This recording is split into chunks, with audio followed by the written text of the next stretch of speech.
तो good afternoon my dear. तो क्या आप बोले कि आज 10th इकोनॉमिक्स का इकाई एक का बचा हुआ पॉइंट नहीं? कल आए थे आप? फर्स्ट आए हैं? तब फिर इससे पहले भी आए थे? अच्छा ठीक है, पढ़ाने के बाद बात करते हैं। तो क्या कौन सा पॉइंट होगा आज?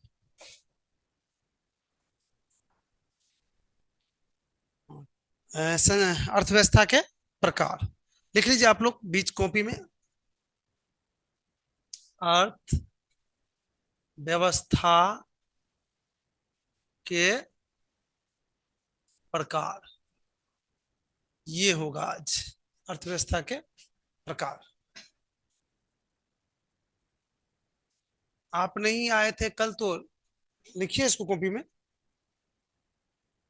वैसे मैं बता दूं आपको भी, सबको, कि कल इस पर चर्चा हुआ था और हमने बताए थे कि पूरी दुनिया में जो अर्थव्यवस्था है उनको तीन वर्गों में बांटा गया है, या तीन तरह की अर्थव्यवस्था पूरी दुनिया में देखने को मिलती है। नहीं, कौन कौन? वो भी याद होगा, याद है? पहला क्या बताए थे? पूंजीवादी अर्थव्यवस्था। पूंजीवादी अर्थव्यवस्था, अर्थव्यवस्था। और दूसरा क्या बताए थे? समाजवादी अर्थव्यवस्था। समाजवादी अर्थव्यवस्था। जो नहीं लिखे हैं साथ साथ ही लिखिए, बाद में फिर दिक्कत होगा आपको। और तीसरा क्या है? मिश्रित अर्थव्यवस्था। मिश्रित,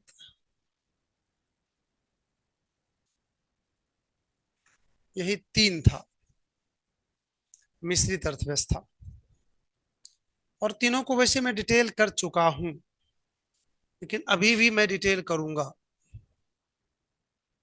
लिख रहे हैं? थोड़ा जल्दी में लिखिए, नोट कीजिए, फिर एक एक करके बताएंगे हम। कल आए थे? आप आए थे कल? कहाँ गए थे? घर क्यों गए थे? क्लास जब खुली हुई थी तो घर नहीं जाना चाहिए? चलिए एक बार सुन लीजिए, तब लिखते चलिएगा आप लोग। पूंजीवादी अर्थव्यवस्था, इस अर्थव्यवस्था को जो देश अपनाते हैं या जहां पर है, वहां पर उत्पादन के साधन का मालिक बनने का प्रावधान पूंजीपतियों को रहता है। वहां की सरकार उत्पादन के साधन नहीं बन सकते हैं, फैक्ट्री आदि सरकार नहीं खोल सकती है। कौन खोल सकते हैं? पूंजीपति लोग, आम लोग। क्लियर हो गया? थोड़ा सा ये भी जान लीजिए कहां पर इस तरह की अर्थव्यवस्था है अभी भी। अमेरिका, जापान, ऑस्ट्रेलिया, हम सुने हैं। ये सब देश में अभी भी कौन है? पूंजीवादी अर्थव्यवस्था। दूसरा आज है समाजवादी अर्थव्यवस्था। समाजवादी अर्थव्यवस्था, इसकी सीधा उल्टा। जहां पर इस तरह की अर्थव्यवस्था रहती है, जो देश इस तरह की अर्थव्यवस्था अपनाती है, वहां पर उत्पादन के साधन का मालिक सरकार होती है। सरकार ही उद्योग खोल सकती है, आम लोग या पूंजीपति लोग उद्योग इत्यादि नहीं खोल सकते हैं। तो इसका सबसे अच्छा उदाहरण आपको रूस है। उसके बाद साम्यवादी देश जो भी है, बगल में चीन में भी है इस तरह की अर्थव्यवस्था। और तीसरा है मिश्रित अर्थव्यवस्था। मिश्रित अर्थव्यवस्था उसको कहते हैं जिसमें दोनों व्यवस्था रहता है। कौन? अर्थात उत्पादन के साधन का मालिक बनने का सरकार को भी अधिकार रहता है, और आम जनता या पूंजीपति लोग को भी उद्योग खोलने या अन्य उत्पादन के साधन के मालिक बनने का प्रावधान रहता है, उसको कहते हैं। और इसका सबसे अच्छा उदाहरण भारत है मेरा। भारत में मिश्रित अर्थव्यवस्था है। तो समझ गए तीनों? कल ही से समझाते आ रहे हैं। हमको उम्मीद है कि आप समझ गए होंगे। तीनों तीनों समझ गए, तो आप एक एक करके लिखना है। सबसे पहले तो आप पूंजीवादी अर्थव्यवस्था ऐसे करके लिख लीजिए। पूंजीवादी अर्थव्यवस्था ऐसे लिख लीजिए और ऐसे करके डैश दीजिए, और फिर हम लिखाते हैं क्या है नहीं है।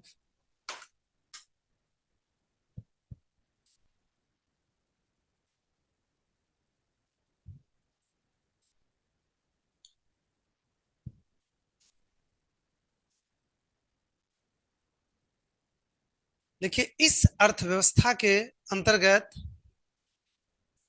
इस अर्थव्यवस्था के अंतर्गत,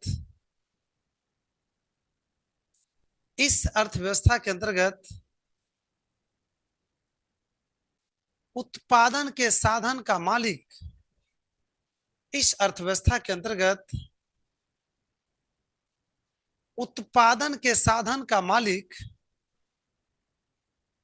उत्पादन के साधन का मालिक बनने का प्रावधान निजी व्यक्तियों को रहता है,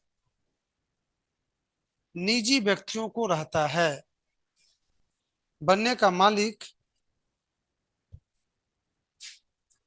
निजी व्यक्तियों को रहता है, निजी व्यक्ति को रहता है।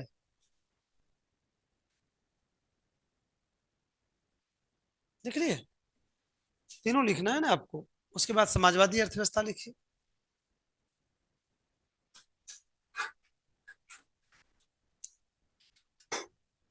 लिखे समाजवादी अर्थव्यवस्था।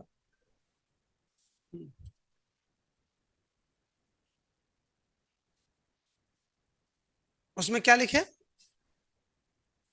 हम्म। हाँ, तो इसमें भी लिखिए वही, इस अर्थव्यवस्था के अंतर्गत, इस अर्थव्यवस्था के अंतर्गत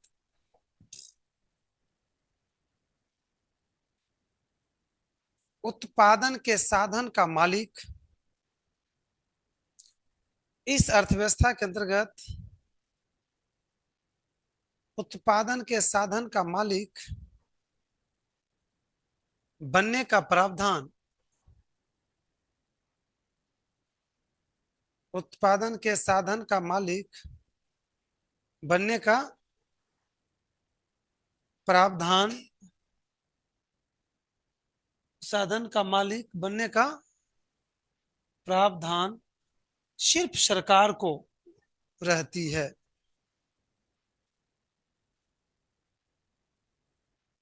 सिर्फ सरकार को रहती है।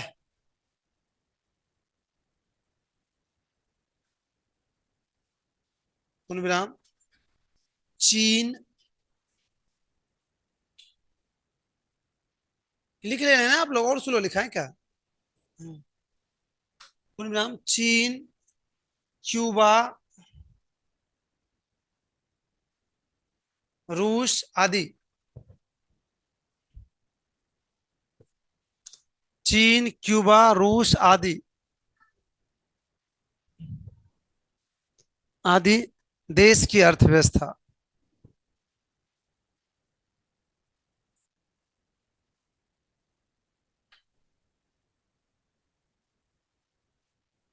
उसके बाद लिखिए मिश्रित अर्थव्यवस्था।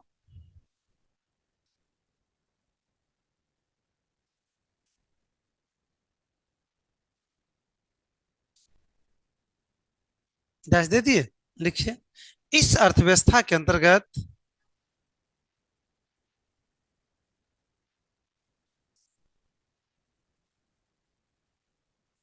इस अर्थव्यवस्था के अंतर्गत उत्पादन के साधन, उत्पादन के साधन का मालिक, उत्पादन के साधन का मालिक बनने का प्रावधान,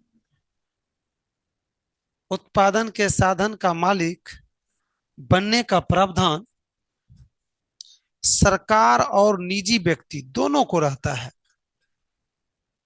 सरकार और निजी व्यक्ति दोनों को रहता है, सरकार और निजी व्यक्ति दोनों को रहता है। सरकार और निजी व्यक्ति दोनों को रखता है। जैसे भारत, पाकिस्तान आदि देश की अर्थव्यवस्था, भारत, पाकिस्तान आदि देश की अर्थव्यवस्था। हो गया? हो गया। चलिए अगला पॉइंट बताइए तो।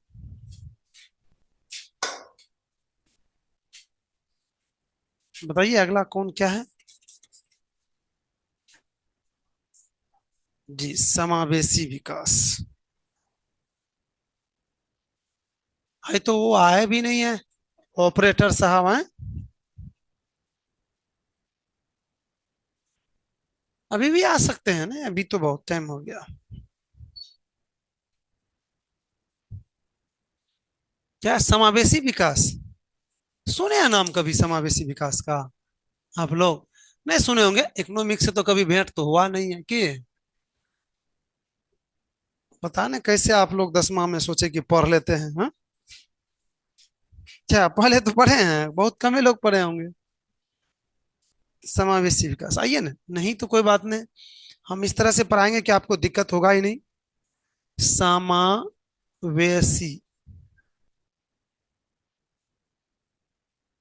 विकास, एकदम इस अच्छी तरह से आप लोग भी कॉपी में लिखिए इसको।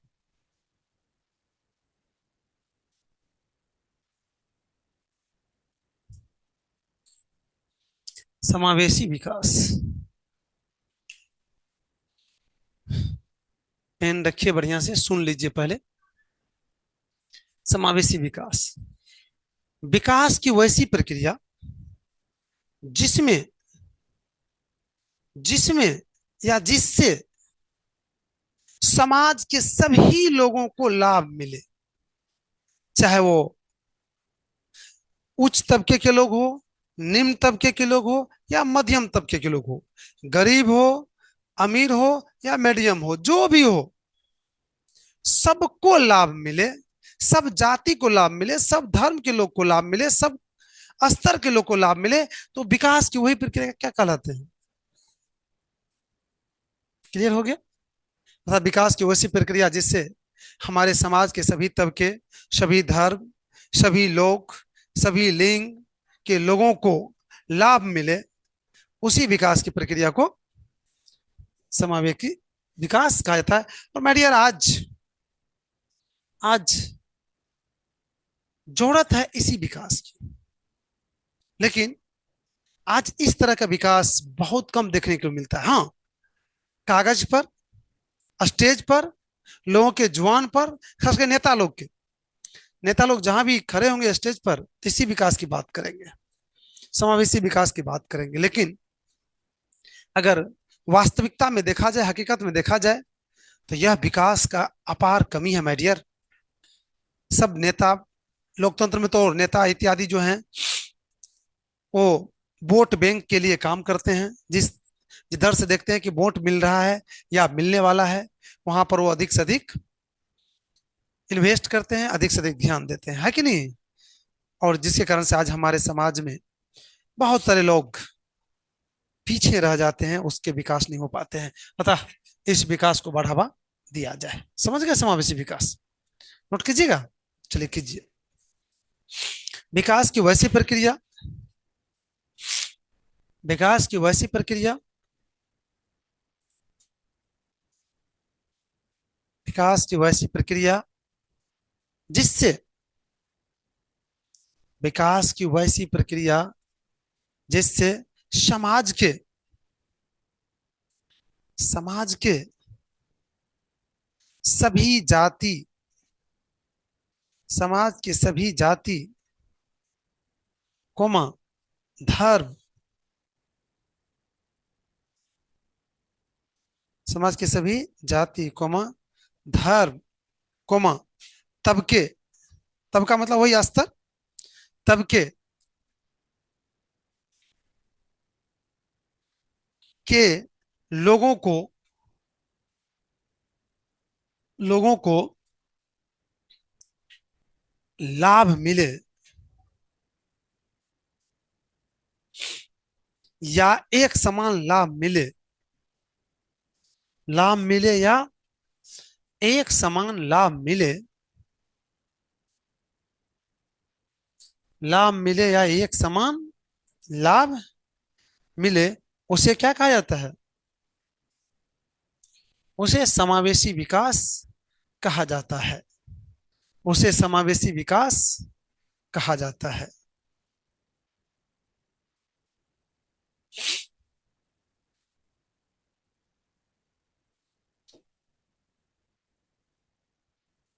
इससे समाज का जीवन स्तर इससे समाज का जीवन स्तर तेजी से बढ़ता है। जीवन स्तर तेजी से क्या होता है? बढ़ता है। हो गया ना? दूसरे पॉइंट पर जाए। चलिए दूसरा पॉइंट बताइए।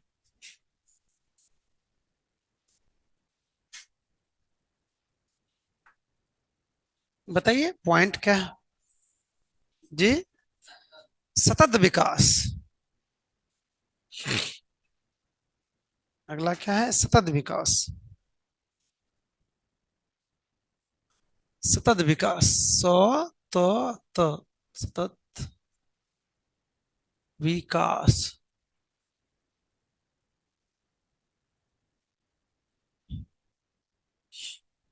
आप लोग भी मेरे ही साथ लिखिए कॉपी के बीच में।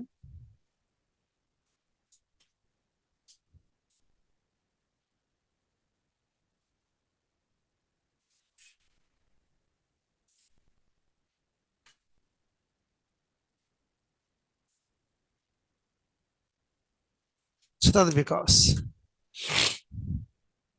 चलिए पेन रखिए एक बार नीचे।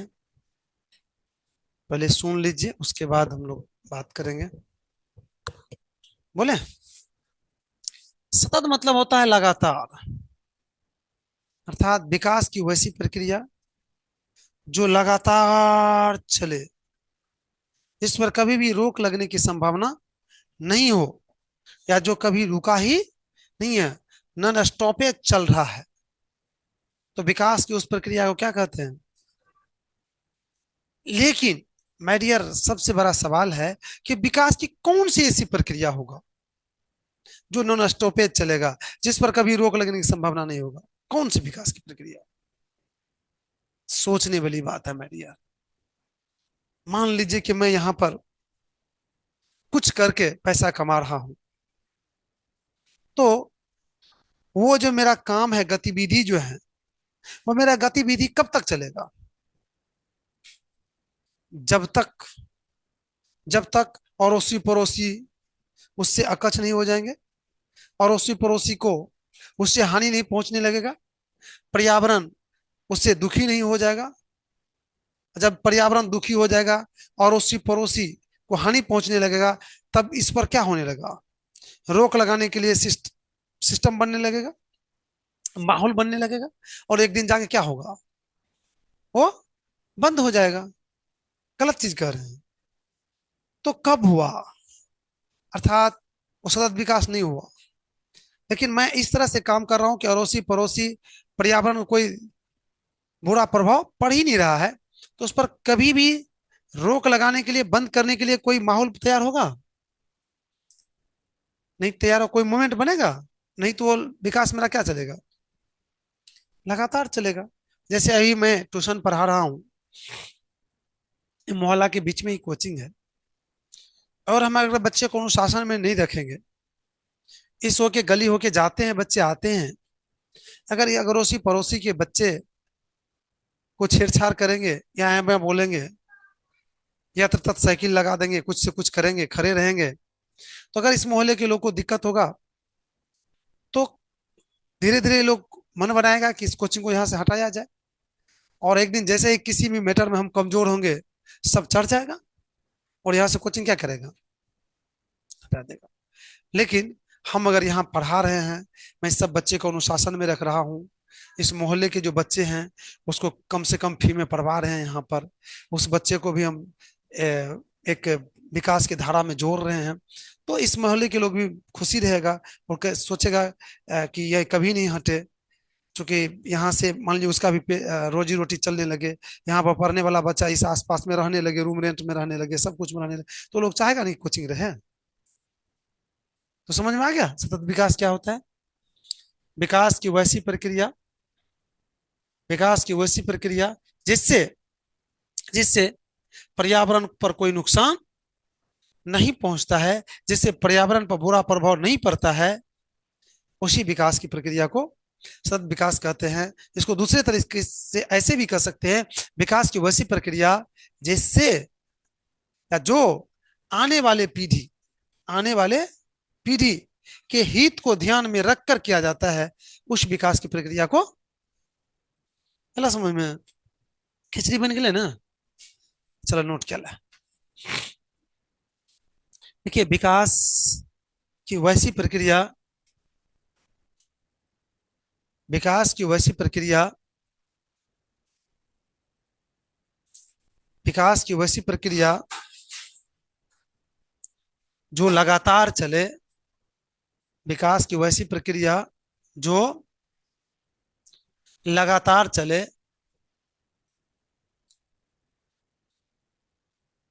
जो लगातार चले, जिस पर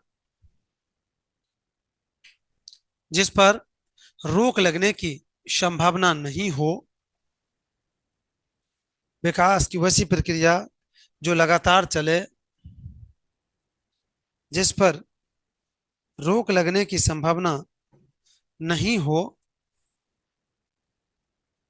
रोक लगने की संभावना नहीं हो, उसे क्या कहते हैं? उसे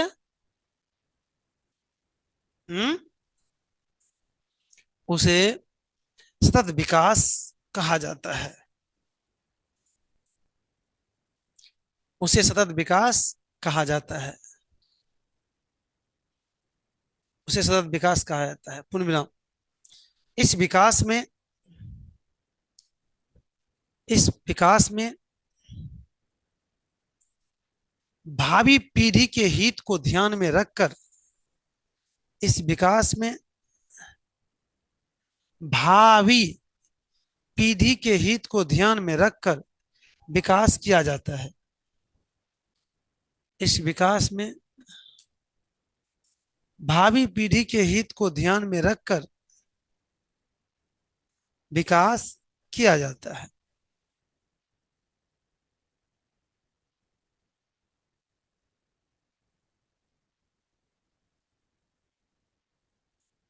ध्यान में रखकर विकास किया जाता है।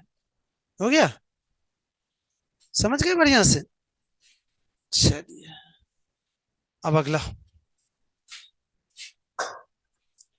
अगला पॉइंट बताइए।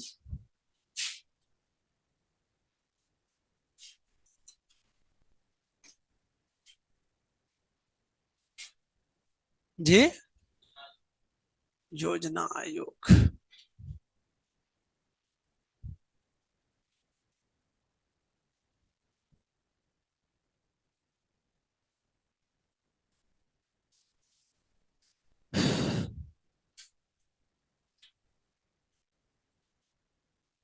योजना आयोग, आप लोग भी अपने कॉपी में लिख लीजिए। योजना आयोग।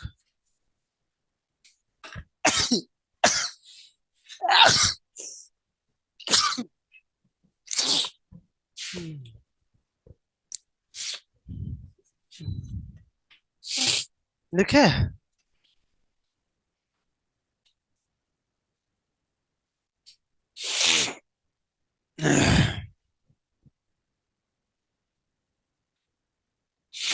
चलिए शांत हो जाइए। आपको जानकारी दूं, जब भारत आजाद हुआ था तो आजादी जिस समय मिली थी, उस समय समझिए एक तरह से खोखा था भारत। पूरा खोखला बन चुका था। सब इसके जो रस थे,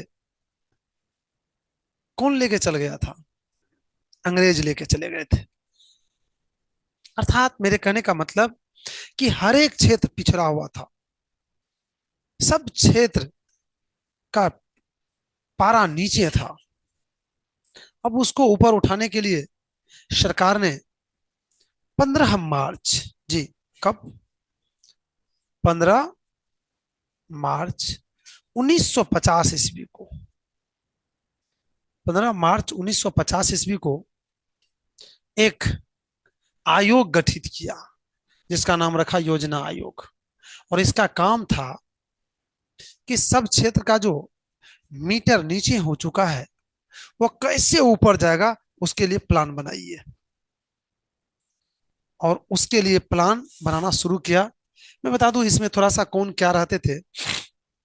इसका जो अध्यक्ष होते थे वो प्रधानमंत्री होते थे, अर्थात जो पद पर बने रहते थे प्रधानमंत्री, वो प्रधानमंत्री इसके क्या होते थे, अध्यक्ष होते थे। और 8 सदस्य अन्य होते थे जो सभी मिलकर प्लान बनाते थे कि शिक्षा के स्तर अगर नीचे है तो ऊपर कैसे उठेगा, कृषि का स्तर अगर नीचे है तो ऊपर कैसे उठेगा, उसके लिए कितना पैसा खर्च करना पड़ेगा, कौन कृषि यंत्र का आविष्कार करना पड़ेगा, किसान तक कैसे पहुंचा जाएगा, मतलब टोटल प्लान वो बनाते थे। वही था योजना आयोग। लेकिन एक जानकारी दूं, वर्तमान समय में इसका नाम बदल गया है। वर्तमान समय में इसका नाम है नीति आयोग। क्या है? ये जो वर्तमान जो हमारे माननीय प्रधानमंत्री हैं नरेंद्र मोदी जी, इन्होंने ही इसका नाम बदल के क्या नाम रख दिया, नीति आयोग रख दिया गया है। तो इसकी स्थापना देख लिया आपने, और आपने ये भी देख लिए कि इसका जो अध्यक्ष होते हैं पदेन प्रधानमंत्री होते हैं, और इसका पहला अध्यक्ष कौन थे, पंडित जवाहरलाल नेहरू थे। वर्तमान इसके अध्यक्ष कौन है? राइट। तो शायद समझ गए क्या है नहीं है, नोट करेंगे इसको। चलिए इसको भी नोट कर लीजिए। देखिए देखिए 15 मार्च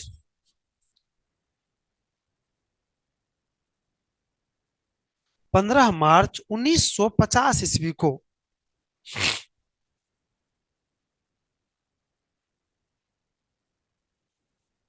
15 मार्च 1950 ईस्वी को योजना आयोग का गठन हुआ। योजना आयोग का गठन हुआ 15 मार्च 1950 ईस्वी को योजना आयोग का गठन हुआ।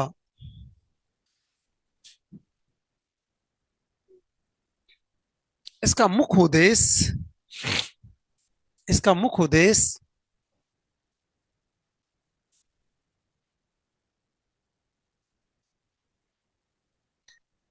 पिछड़े हुए क्षेत्र को पिछड़े हुए क्षेत्र को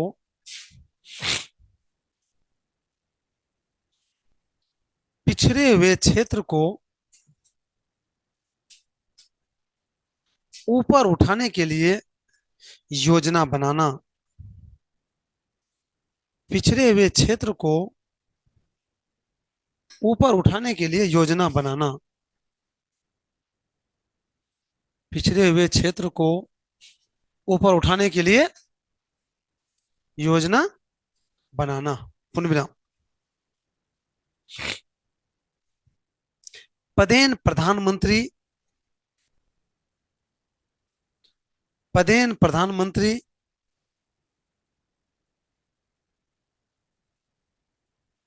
पदेन प्रधानमंत्री इसके अध्यक्ष होते हैं। अध्यक्ष होते थे दीजिएगा, तो होते थे होते थे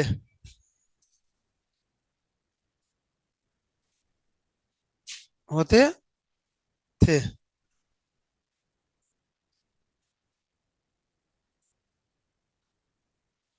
होते थे। पुनः विराम। इसके अतिरिक्त 8 अन्य सदस्य भी होते थे। इसके अतिरिक्त 8 अन्य सदस्य भी होते थे।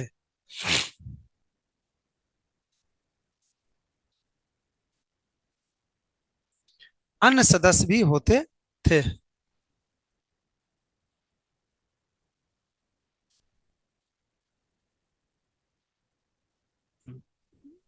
पुनः विराम। क्योंकि वर्तमान समय में इसका नाम बदलकर नीति आयोग कर दिया गया है। वर्तमान समय में इसका नाम बदलकर नीति आयोग कर दिया गया है।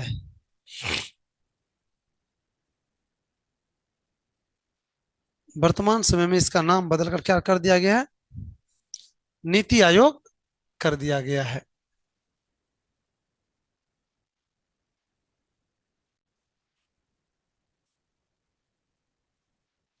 नीति आयोग कर दिया गया है। हो गया? क्या इसमें कोई दिक्कत? नहीं? नहीं दिक्कत तो अगला पॉइंट बताइए।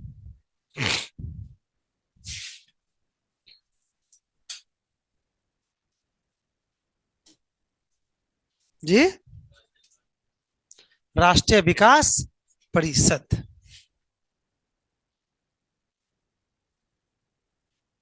ये भी इसी से संबंधित है, माय डियर। देखिए ना, बताएंगे जब तब पता चलेगा। बिल्कुल वो पॉइंट भी, ये दोनों पॉइंट का रिलेशन बहुत अच्छा है।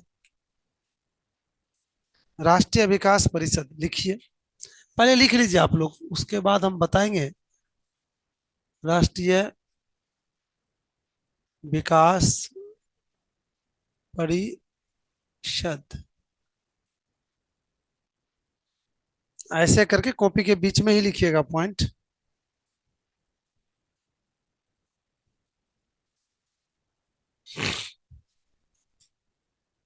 लिख लिए?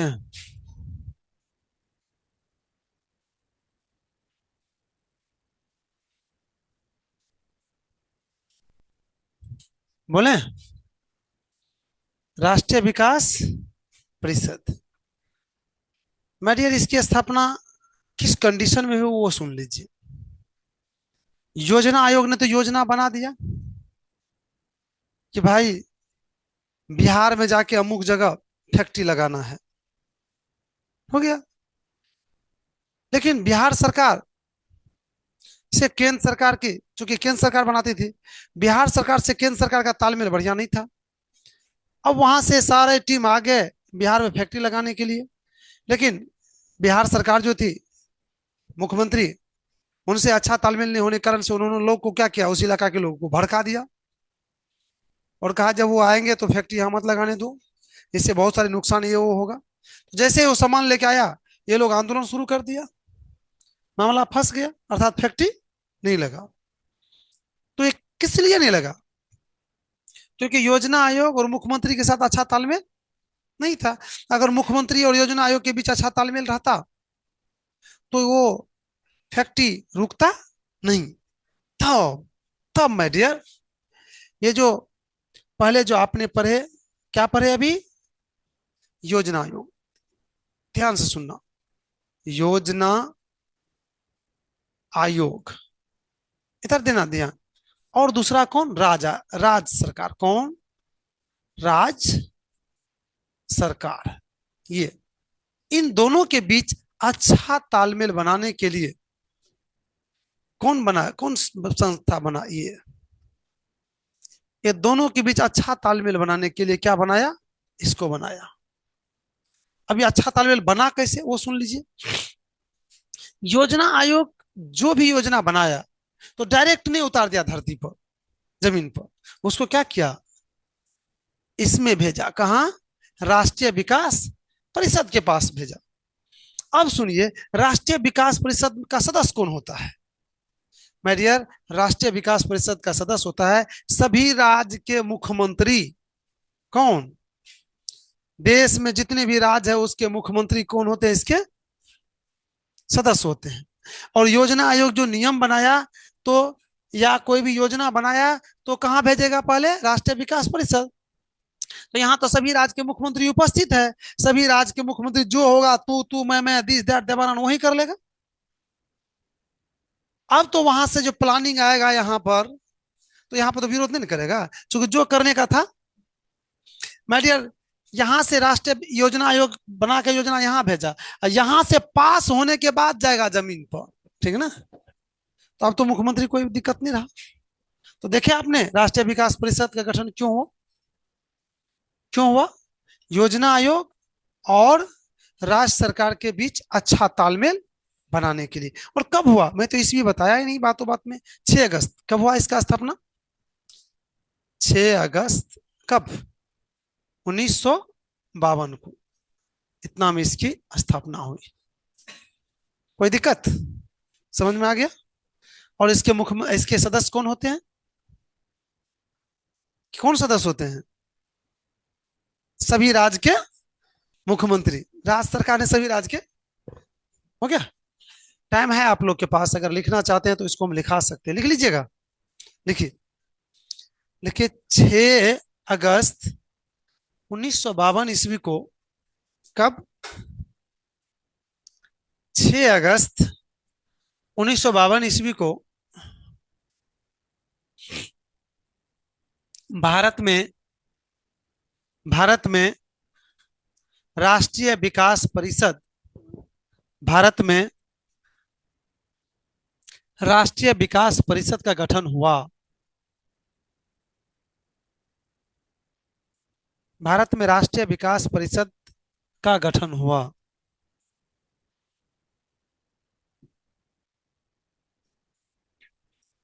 इसका सदस्य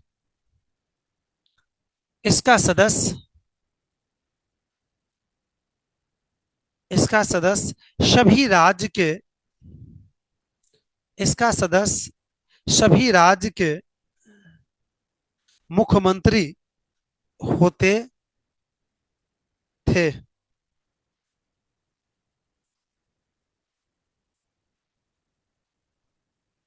मुख्यमंत्री होते थे। इसका मुख्य उद्देश्य इसका मुख्य उद्देश्य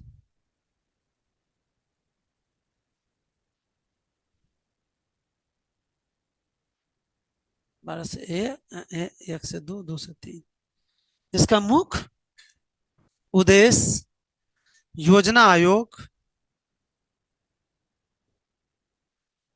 आयोग और राज्य सरकार के बीच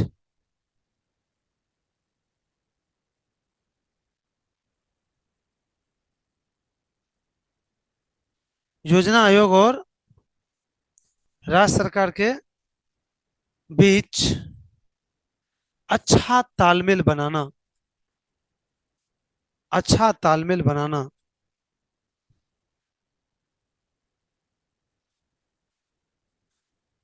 अच्छा तालमेल बनाना। पूर्ण विराम। योजना आयोग द्वारा बनाए गए योजना आयोग द्वारा बनाए गए योजना आयोग द्वारा बनाए गए योजना को अंतिम रूप से प्रतिपादन अंतिम रूप से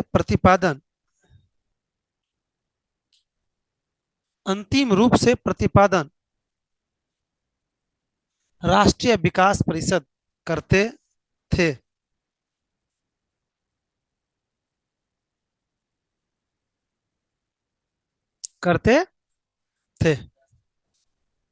राष्ट्रीय विकास परिषद करते थे।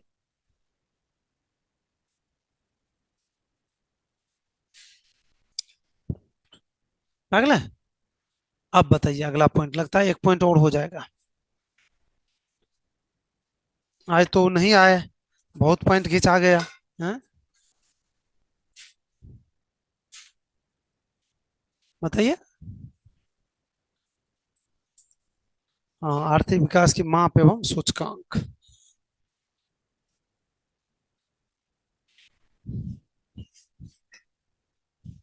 रात में कौन ने कहा था हमको, कि कल कहा था 30 नंबर का वीडियो भेज दीजिएगा?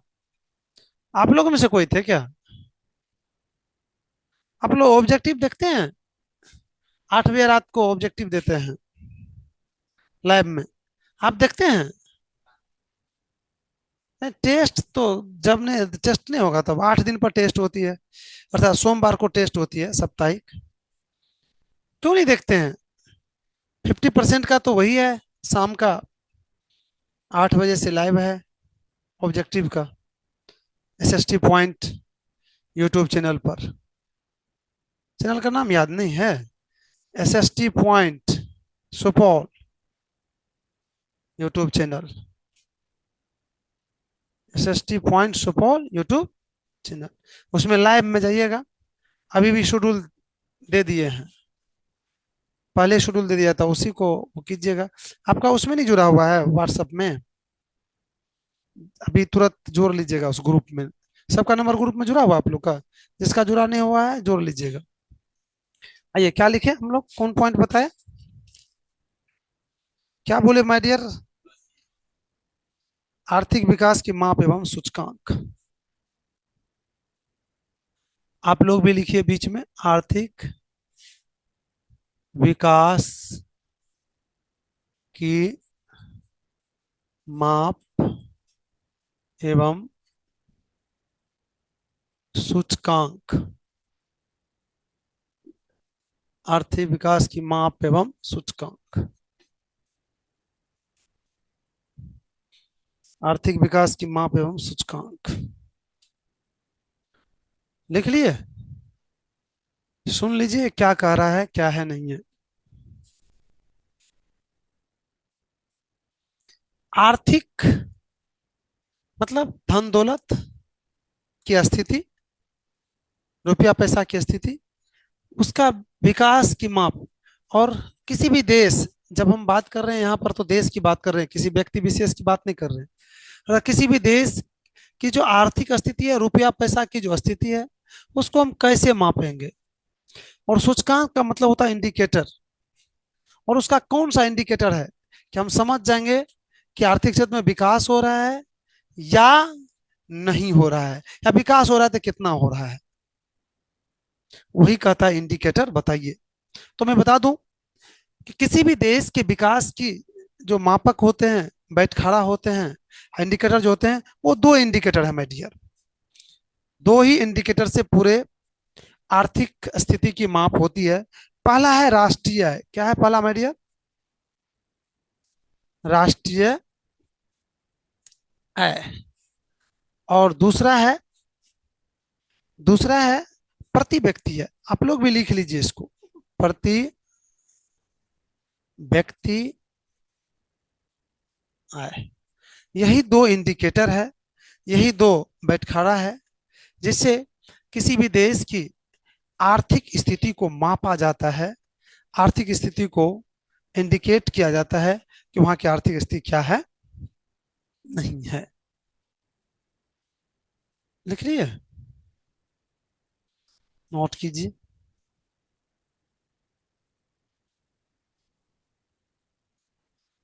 चलिए एक बार सुन लीजिए, सुन लीजिए तब लिखिएगा। अब देखिए, राष्ट्रीय आय, राष्ट्र मतलब देश की है। आय जब बढ़ेगा तो हम क्या समझेंगे कि आर्थिक क्षेत्र में क्या हुआ है, वृद्धि हुआ है, तब तो आय, राष्ट्रीय आय बढ़ेगा। और जब आय घटेगा तो हम समझ जाएंगे कि आर्थिक क्षेत्र में क्या हुआ है, विकास नहीं हुआ है, कम हुआ है। उसी तरह से देखिए, प्रति व्यक्ति है, एक व्यक्ति क्या है, एक व्यक्ति की आय समझते हैं कैसे निकाला जाता है? देश की कुल राष्ट्रीय आय में देश की कुल जनसंख्या से भागा देते हैं, और जो भागफल निकलता है वही एक व्यक्ति का आय होता है। तो जब एक व्यक्ति का आय मान लीजिए कि 50,000 अभी है, और नेक्स्ट जब गणना होगा तो 75,000 हो गया, तो हम क्या समझेंगे, हमारे जो विकास है वो क्या हो रहा है, हुआ है। और जब 40,000 हो गया तो क्या समझेंगे? बस। तो क्या ये दोनों इंडिकेटर है ना? मेरी यार आज लिखाएंगे नहीं इस इंडिकेटर को, कल लिखाएंगे, क्योंकि आज फिर इस सबके बात करते हैं, जोड़ देते हैं आपका ग्रुप में नाम है। तो चलते हैं हम लोग, आज की क्लास को हम यहीं पर विराम दे रहे। कल इस पर भी आप लोग थिंक करके आइएगा।